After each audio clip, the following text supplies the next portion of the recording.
lagi? Kelewatan atau tidak daripada umur tersebut bergantung kepada keadaan sesebuah negeri dan suasana kehidupan.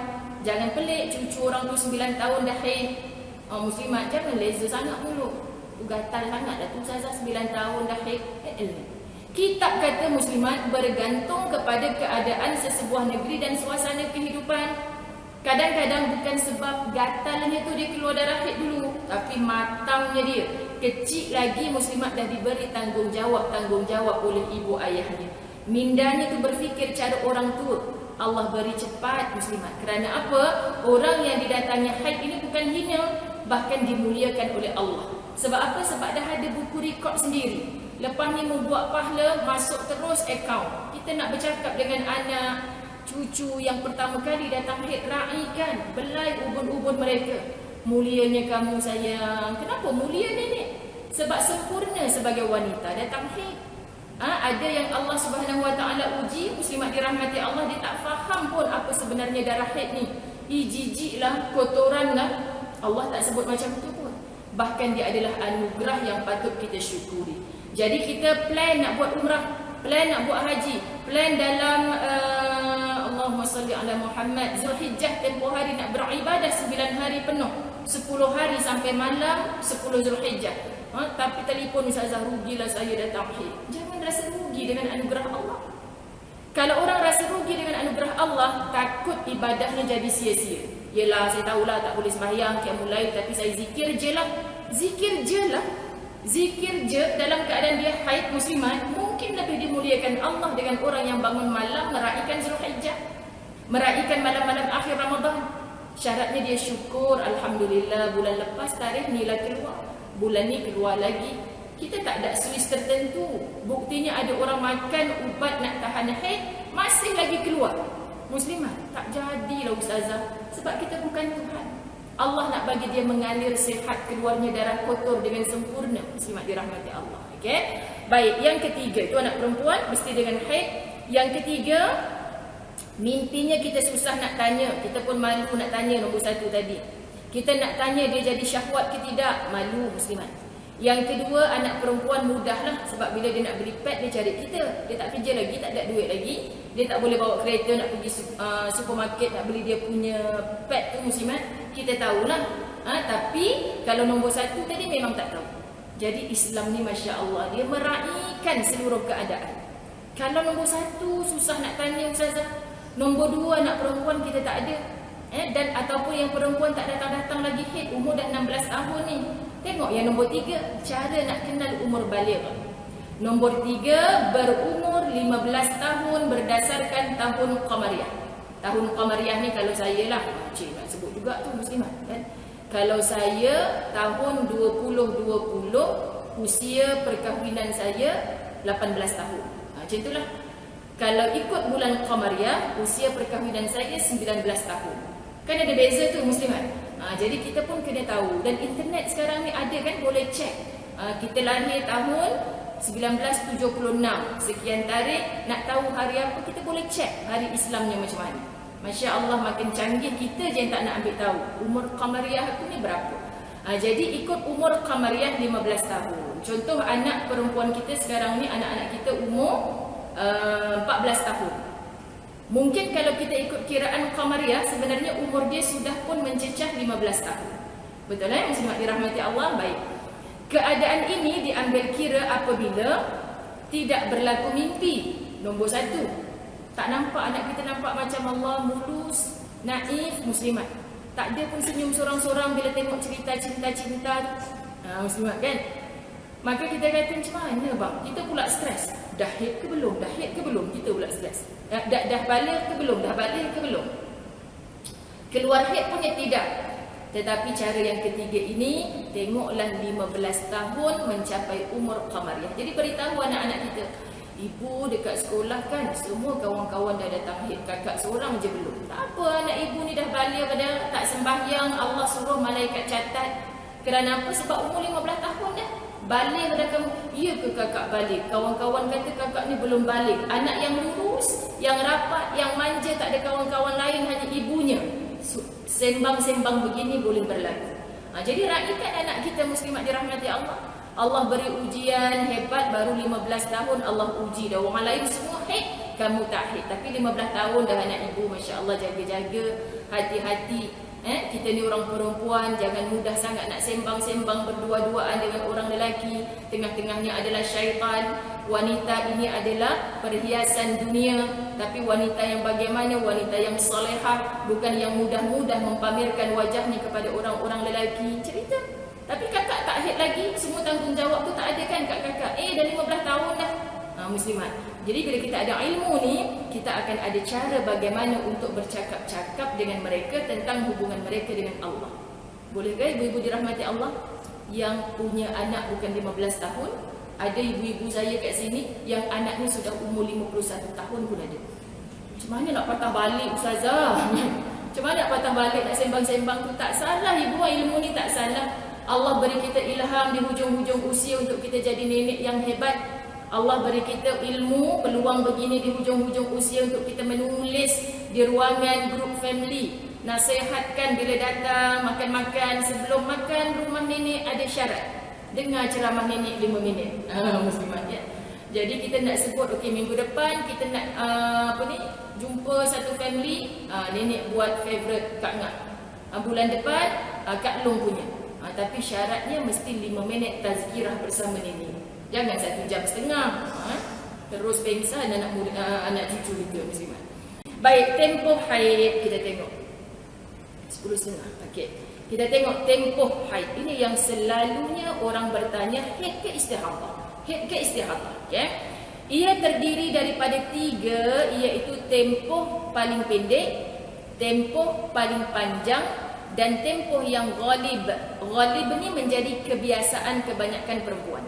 So kalau orang Asia kebiasaannya, muslimat dirahmati Allah, 7-8 hari tu biasalah. Maksudnya seminggu. Itu ghalibnya. Jadi kalau ustaz-ustaz sebut ghalibnya, apa benda ustaz ni? Ghaib ke? Ghalib. Ghalib tu kebiasaan. Okay? Baik, tempoh haid paling pendek ialah 1 hari 1 malam.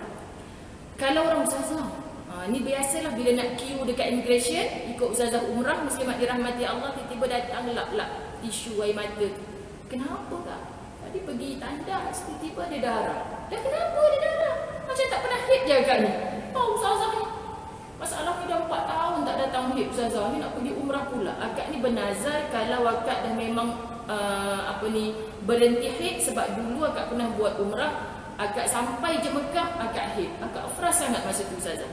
So akak bernazar, habis je aku punya haid, aku nak buat umrah sekali lagi. Allah bagi rezeki setelah 4 tahun menopause baru boleh daftar umrah. Faham tak maksud saya? Jadi itu menjadi nazarnya di muslimat, betapa seronoknya. Tengok ujian Allah, memang berumur. Ujian Allah kerana dia nak pergi ke muslimat bila dia dah tak ada haid. Kan dia jadi kesungguhan. Maksud dia mesti dia boleh beribadah dengan baik dengan tidak ada haid, sebab dia frust dengan ibadah yang dulu. Kalau Allah nak uji 4 tahun tak datang haid pun boleh haid semula. Muslimat. Orang beli minyak zaitun ustazah saya awal dulu kan. Ustazah jangan cerita kat orang ni. Kenapa? 15 tahun dah tak haid. Tiba-tiba keluar darah ustazah. Haid ke tak haid tu? Haid. Makcik dia tanya ustazah. Ya kecil. Ini bukan pertama kali saya dengar ni. Mungkin dia nak bersihkan dalam. Saya tanya kepada orang-orang yang otai tu, sungguh memang ada muslimat dirahmati Allah yang keluar darah semula. Masya Allah. Dia terkejut jumpa dengan doktor.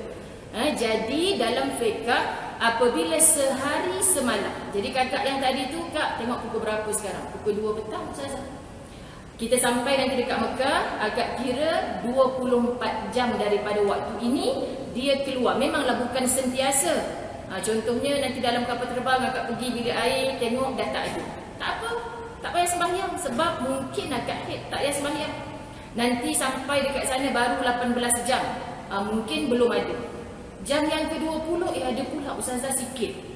Mana yang keluar dalam tempoh 24 jam paling sikit, itulah darah haid. Faham ya muslimat? Dalam tempoh 24 jam, darah haid bukan keluar berterusan macam darah duka. Tapi dalam tempoh 24 jam tu, jam ada sikit, jam ada, itu mungkin darah haid. Kenapa ustazah sebut mungkin? Sebab kita belum tahu 24 jam ke depan macam mana. Jadi tak payah sembahyang tu ustazah. Tangguhkan, tak payah sembahyang. Muslimat dirahmati Allah. Tangguh tak payah sembahyang. Sampailah 24 jam, dia kata yang semalam masa kat KLIA tu je. Mungkin sebab saya rasak sangat angkat beg apa semua, memang tak keluar dah lepas tu Ustazah.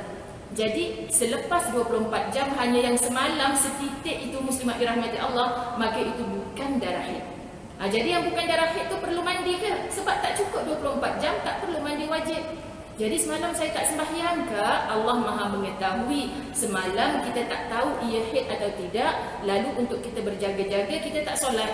Tetapi sekarang confirm lepas 24 jam itu bukan darah haid. Akak pelan-pelan, semoga umur akak dipanjangkan. Bukan mesti serentak duduk qada semua daripada zuhur, asar, maghrib, isyak dah. Tapi agak diam-diam nanti, ambillah tempoh 24 jam ni akak ada hutang dengan Allah untuk 5 waktu solat fardu akak. Faham ke faham Muslimah? Okay. Sebab apa? Sebab semalam tu kita tak pasti ia haid ke tidak. Jadi kalau dalam tempoh 24 jam memang hanya itu keluarnya, lepas tu dah tak keluar dah. Muslimat dirahmati Allah, minta maaf sebut ni ilmu fiqh kita nak check tu mungkin dekat seluar dalam kita tak nampak. Tapi bila dah semalam pukul 2 petang ada sikit, kita cara nak check tu muslimat, pastikan ada kain putih di tangan, kita tekapkan sikit je dekat faraj. Kita keluarkan, oh lendiran tu bukan ada warna darah pun. Oh, zuhur tadi ada, asar ni tak ada pula muslimat. Sebab benda sikit ni tengok kat seluar dalam memang tak ada. Okay? Asar tak ada pula. Nanti maghrib orang dah berwuduk, kita pun masuk bilik air, cek lagi tak ada pula. Tapi isyak nanti cek ada. Walaupun warnanya keruh-keruh muslimat. Tapi di luar kebiasaan. Hari-hari kita keluar juga lendir tapi tak berwarna keruh, macam dekat kepada darah macam tu. Ini dah sama macam mula-mula yang keluar pukul 2 tadi.